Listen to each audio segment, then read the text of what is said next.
The general consensus among Star Wars fans is that the prequel trilogy was a disappointment, to say the least.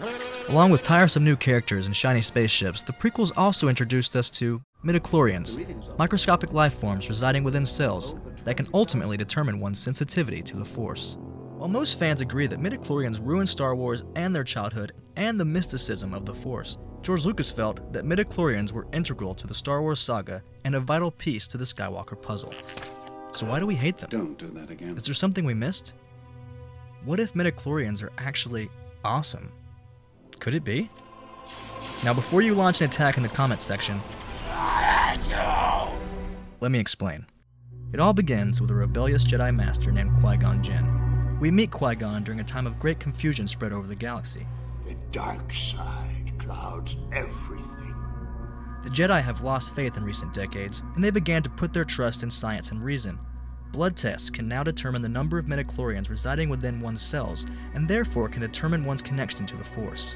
Centuries have passed since the Old Republic, and the Jedi aren't quite what they used to be. In fact, one of the only remnants of the old Jedi Order survives in the form of thousand-year-old prophecies. One such prophecy spoke of a chosen one who would bring balance to the Force. Qui-Gon does not believe in coincidence or chance encounters. So when he meets a young boy with the highest midichlorian count to date, over 20,000, he believes the Force and midichlorians led him to this boy, Anakin Skywalker. So what are midichlorians again exactly?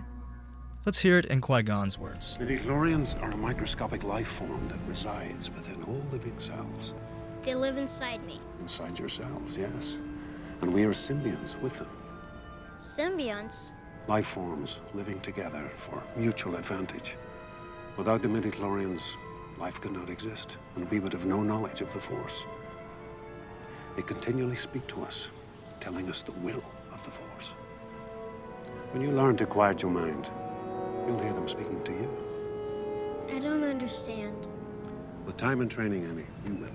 What is George Lucas trying to tell us with this scene, and with the prequel trilogy as a whole? Midichlorians are everywhere, and a part of everything, yes. But let's look deeper. Do not defy the Council, Master, not again.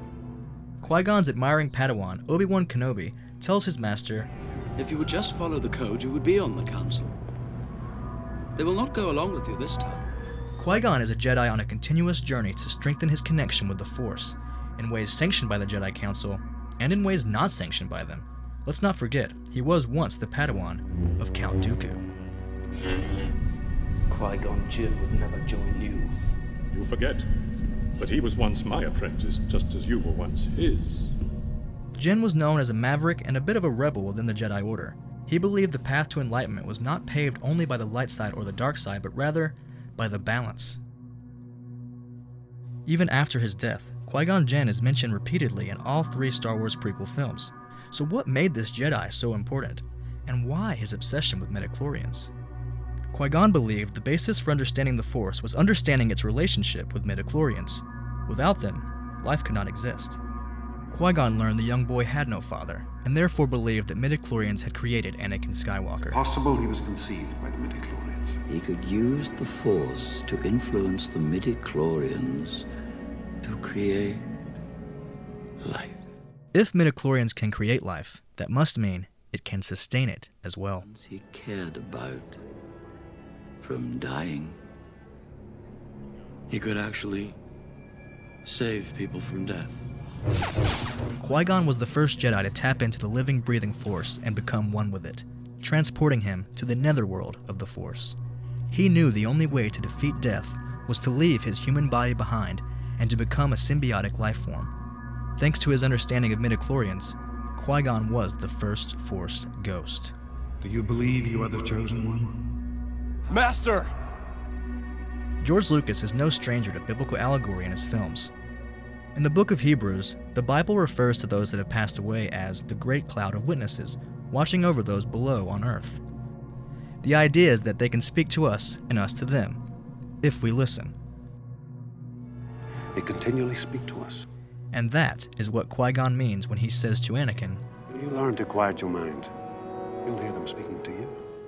Qui-Gon secretly dedicated his life's work to understanding the Force and how midichlorians interact with Force-sensitive beings. Qui Gon reconnected with his old master from beyond the earthly grave and revealed to him this revelation. It is. An old friend has learned the path to immortality. It was this rebellious Jedi Master who encouraged Yoda and Obi-Wan to rededicate themselves to the living Force. While hidden away in exile, it was Qui Gon Jinn who trained them both to become Force ghosts. Further proof was recently revealed in the book From a Certain Point of View. In the short story There Is Another, written by Gary D. Schmidt, we learn that while Yoda was banished to the planet of Dagobah, he kept Qui-Gon's brown cloak and hemmed it as a blanket. He could still sense the midichlorians lingering on that cloak, and it helped him feel close to Qui-Gon. Yoda became one with the Force while wearing Qui-Gon Jinn's cloak. But in light of this midichlorian revelation, the tragedy of Anakin Skywalker's fall to the dark side remains the same. I will even learn to stop people from dying.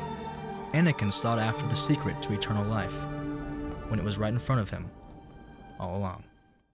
So what do you think? Are midichlorians the secret to becoming a Force ghost? Let us know your thoughts in the comments. May the Force be with you, fam. The Force is strong.